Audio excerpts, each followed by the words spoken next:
देखिए quantum tunneling and potential step बहुत ही सिमिलर होते हैं। अगर आपको पोटेंशियल स्टेप समझ में आ गया तो आपको क्वांटम टनलिंग समझने में बहुत ही आसानी होगी। तो मैं यहाँ पे एक पोटेंशियल स्टेप लिख देता हूँ और उसकी हम डायग्राम निकालते हैं। ठीक है, ये हो गई हमारी y एक्सिस, ये हो गई x एक्सिस, ये हो गया हमारा पोटेंशियल स्टेप। और यहाँ पे क्या आएगा, यहाँ पे आएगा x, यहाँ पे आएगा v ऑफ x। और ये जो पोटेंशियल स्टेप है उसका पोटेंशियल क्या था, वो था v नॉट, और यहाँ पे पोटेंशियल क्या था, 0। ये हो गया हमारा v नॉट। और हमने यहाँ पे कितने सेक्शन लिए थे, ये हो गया section A and section B. तो ये पोटेंशियल स्टेप में हमने दो केसेस कंसिडर किए थे।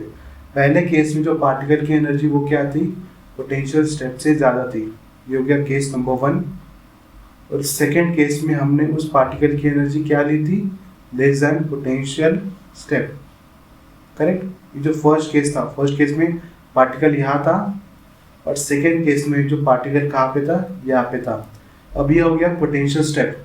अब देखते हैं कि क्वांटम टनलिंग क्या होती है। क्वांटम टनलिंग, क्योंकि मैंने कहा था potential step and quantum tunneling are quite similar, तो वो जो सिमिलैरिटी है वो हम अभी देखते हैं। ओके, यहाँ पे भी हम क्या करेंगे, इसका एक y एक्सिस लेंगे, ये हो गया हमारा x एक्सिस, और यहाँ पे हम एक लेंगे पोटेंशियल बैरियर। पोटेंशियल बैरियर कहेंगे, ना कि पोटेंशियल स्टेप।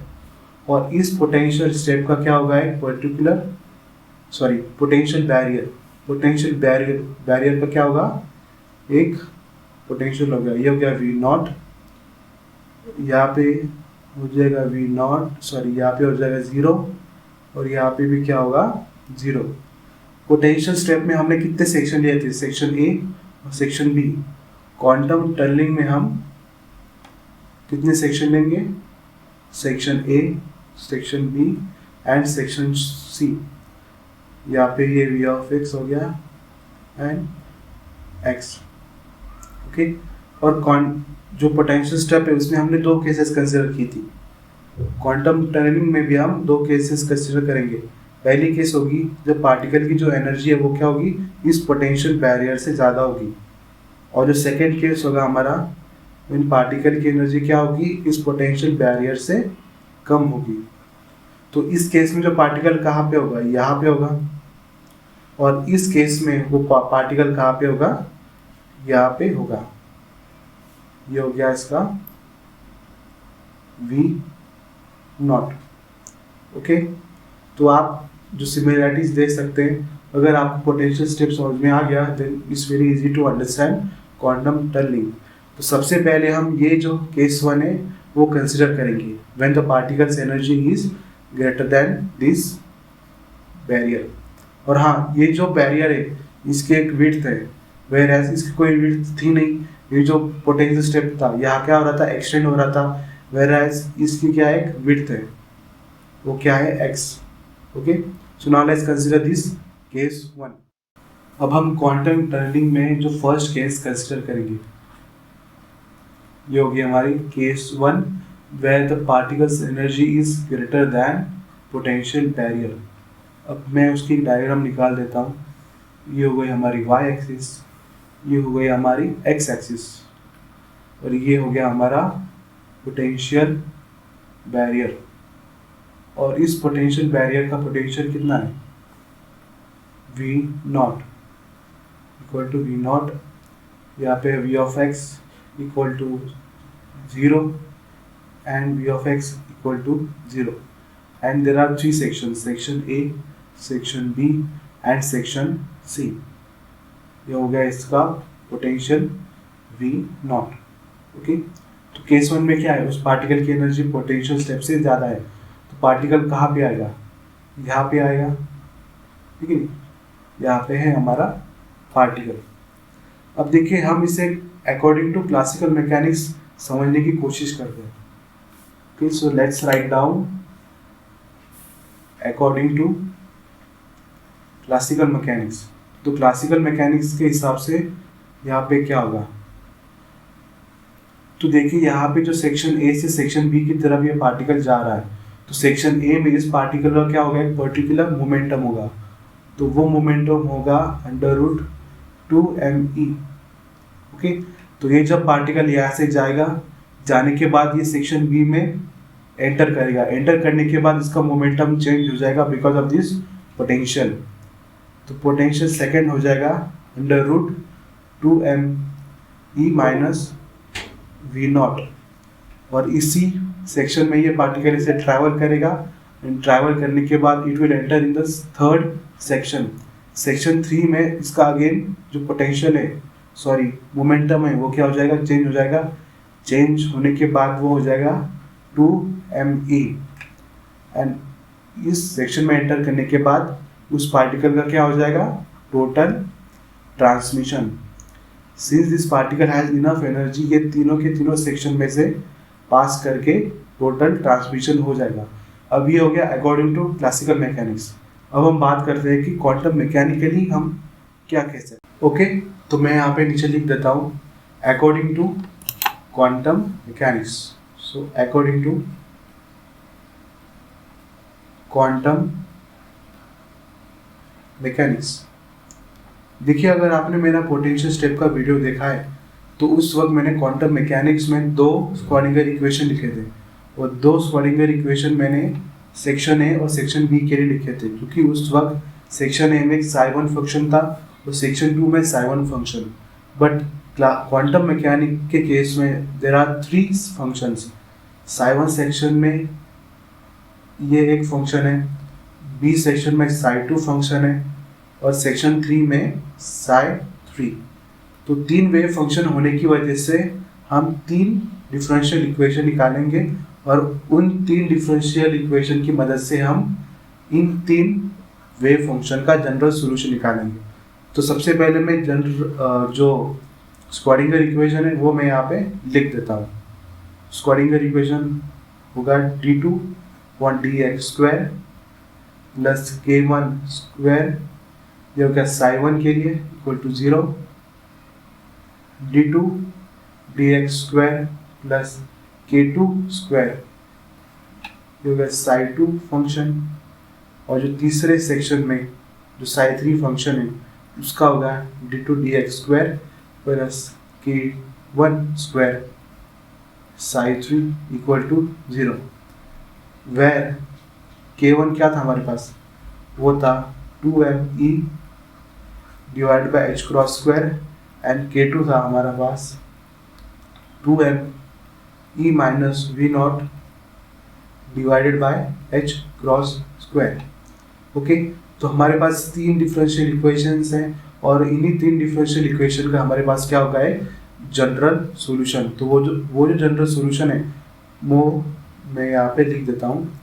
तो psi1x equal to, so a into e to the power iota k1x plus b into e to the power minus iota k1x, ये हो गया for section x less than 0 for section a। दूसरा wave function होगा हमारे पास c into e to the power iota k2x plus d into e to the power minus iota k2x, ये हो गया किसके लिए, सेक्शन बी के लिए। तो ये अगर 0 यहाँ पे, ये हो गया सेक्शन बी के लिए, और सेक्शन सी के लिए क्या था, सेक्शन सी के लिए हो जाएगा e into iota k1x plus f into minus iota k1x, ये हो गया when x is greater than 0, and this is for section C. ये जो पोटेंशियल बैरियर है, इस पोटेंशियल बैरियर का ये होगी उसकी विड्थ, जो कि 0, ये होगा यहाँ पर a। अब ये 3 जो वेव फंक्शंस हैं, मैं इन 3 वेव फंक्शन की एक बार डायग्राम निकाल देता हूँ। ओके, तो ये हो गई हमारी y एक्सिस, ये हो गई x एक्सिस, और यहाँ पे हो गया हमारा ये बैरियर। ओके, ये हो गया हमारा यहाँ पे v ऑफ x, यहाँ पे हो गया x, और इसका पोटेंशियल कितना है v नॉट, इसका है पोटेंशियल 0, और इसका भी है क्या potential 0। Section A, section B and section C हो गया यहाँ पे v नॉट। अगर आपने पोटेंशियल स्टेप वाला वीडियो देखा है तो उसमें मैंने क्या कहा था कि जो ये वाली टर्म है, ये वाली टर्म क्या रिप्रेजेंट करती है, तो wave moving in a positive x direction. तो ये क्या है, साई 1 है, तो साई 1 कौन से सेक्शन में, इस सेक्शन में। तो यहाँ पे एक सेक्शन में ये है wave moving in the positive x direction, तो यहाँ पे हो जाएगा a into e to power iota k1x। उसके बाद क्या है, ये वाला, ये क्या है, wave moving in a negative x direction, तो this is a wave moving in the negative x direction. उसके बाद ये हो गया हमारा साई 2 वेव फंक्शन। तो साई 2 में क्या है, ये वाली टर्म है, ये क्या है, wave moving in a positive x direction. तो ये हो गई हमारी, मान लो यहाँ पे ये हो गई c into e to the power iota k2x। उसके बाद ये क्या है, wave moving in the negative direction, तो ये हो गया हमारा d into e to the power minus iota k2x। उसके बाद थर्ड वेव फंक्शन है सेक्शन सी में। सेक्शन सी में ये क्या है, wave moving in a positive direction, ये होगी e to the power iota k1x। ये क्या है, wave moving in a negative direction.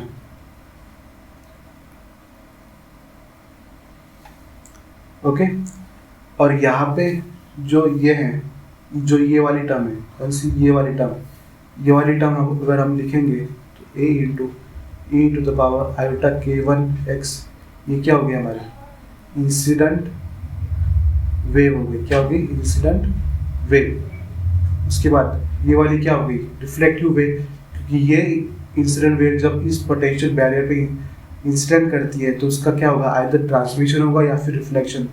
Reflection होने के बाद वो कौन से डायरेक्शन में जाएगी, नेगेटिव डायरेक्शन में। नेगेटिव डायरेक्शन में कौन सी वेव है, ये वाली, तो b into e to the power minus iota k1x, ये होगी हमारी रिफ्लेक्टेड वेव। ट्रांसमिशन में कौन सी वेव जा रही है, जो सी वाली, तो ये होगी हमारी ट्रांसमिटेड वेव। अब हम बात करते हैं जो सेकेंड वेव इक्वेशन में इस वाली टर्म की।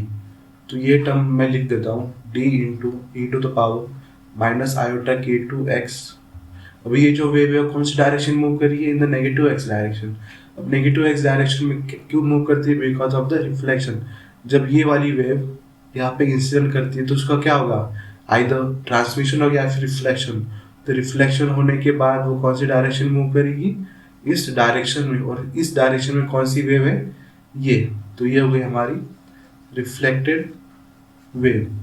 उसके बाद हम लेंगे A into e to the power iota k1x, और ये वेव कौन सी सेक्शन में, सी सेक्शन में।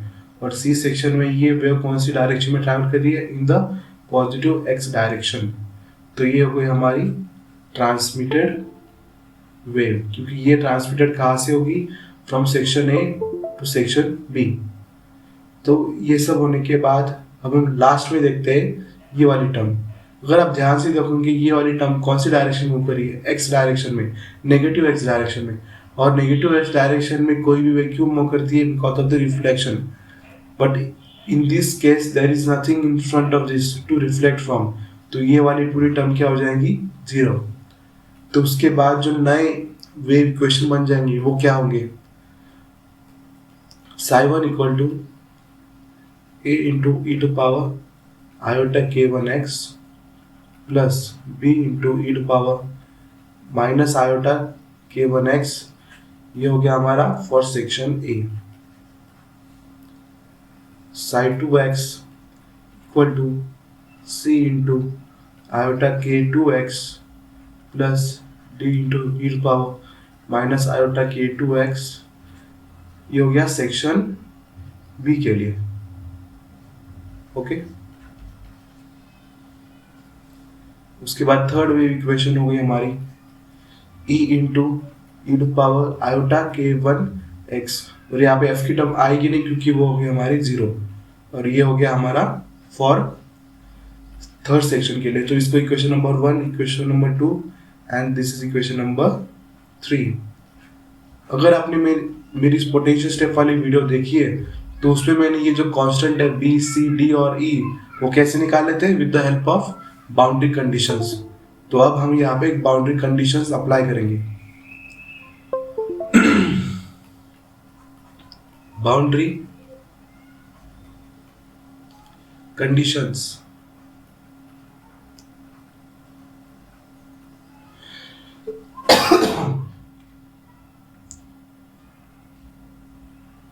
अब देखिए बाउंड्री कंडीशन समझने के लिए हम यहाँ पे एक डायग्राम निकालते हैं। ये हो गई हमारी एक्स एक्सिस और ये हो गया हमारा बैरियर। ओके, ये हमारा बैरियर हो गया, और हमें पता है जो क्वांटम पार्टिकल है वो बस कहने के लिए पार्टिकल है, बट वो एक्चुअली कैसे बिहेव करता है, it behaves as a wave. तो जब ये जो पार्टिकल लेफ्ट साइड से, ये सेक्शन ए हो गया, ये section B and this is section C, जो पार्टिकल यहाँ से ट्रैवल करेगा, ट्रैवल करने के बाद वो इस पोटेंशियल बैरियर के साथ इंटरैक्ट करेगा, उसके बाद ऐसे ट्रैवल करने के बाद ऐसे आगे, then it will go into the third division. तो ये हो गया हमारा यहाँ पे 0, यहाँ पे हो गया A। अगर आपको जो बाउंड्री कंडीशंस पता है तो हमने क्या ली थी, यहाँ पे एक psi1 फंक्शन है, यहाँ पे psi2 फंक्शन है, और थर्ड रीजन में psi3 फंक्शन है। तो पहली बाउंड्री कंडीशन हम क्या लेंगे, तो psi1 eight 0 equal to psi2 eight 0, क्योंकि ये जो यहाँ पे ये दोनों वेव फंक्शन क्या है, यहाँ पे कॉन्टिन्यूस है। क्या है, कॉन्टिन्यूस। तो कॉन्टिन्यूस होने की वजह से ये दोनों वेव फंक्शन इक्वल होंगे एट x इक्वल टू 0, क्योंकि यहाँ पे क्या है, x इक्वल टू 0। अब ये दोनों फंक्शन इक्वल होने की वजह से इनका डेरिवेटिव भी क्या होगा, इक्वल होगा एट x इक्वल टू 0। ठीक है, ये तो बहुत ही बेसिक है, आपको पता होना चाहिए। समझो ये हो गया हमारा फोर्थ इक्वेशन, ये हो गई हमारी फिफ्थ। उसके बाद अब हम बात करते हैं psi2 wave function at x equal to 0 and psi3 wave function at, sorry यहाँ पे 0 नहीं आएगा, यहाँ पे क्या आएगा, a आएगा, equal to psi3 at a, क्योंकि यहाँ पे x क्या है, यहाँ पे x की वैल्यू क्या है, a, और ये दोनों यहाँ पे क्या है, कॉन्टिन्यूस है। अब ये दोनों वेव फंक्शन कॉन्टिन्यूस होने की वजह से इनका जो डेरिवेटिव है वो भी क्या होगा, कॉन्टिन्यूस होगा at x equal to a। ये हो गया हमारा dx इक्वल टू,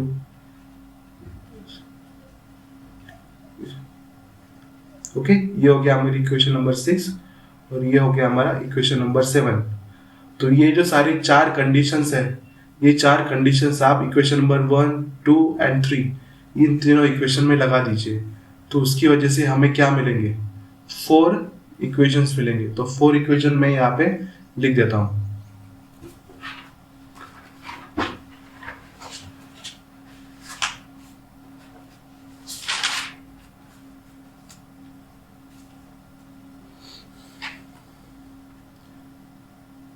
तो पहला हो जाएगा a plus b equal to c plus d. उसके बाद iota k1 a minus b equal to iota k2 c minus d. उसके बाद होगा c into e to power iota k2 a plus b into e to power iota k2 a equal to e into e to power iota k2 a। और last में हमारे पास होगा iota k2 bracket c into iota k2 a minus d, यहाँ पे ऐसे minus iota k2a equal to iota k1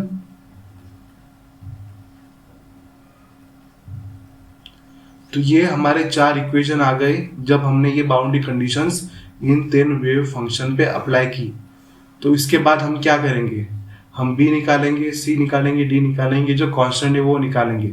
तो वो निकालने के बाद हमें एक्चुअली निकालना क्या है, जो ट्रांसमिशन कोएफिशिएंट निकालना है, और वो हमारे पास क्या है, e square divided by a square, क्योंकि e यहाँ पे क्या है, ये ट्रांसमिशन वेव है एंड ये हमारे पास क्या है, इंसिडेंट वेव है। तो अगले वीडियो में मैं इसका एक मैथमेटिकल सॉल्यूशन दे दूंगा, वो थोड़ा सा बहुत ही कॉम्प्लिकेटेड है, तो आप थोड़ा ध्यान से देखना। Okay, so see you in the next video.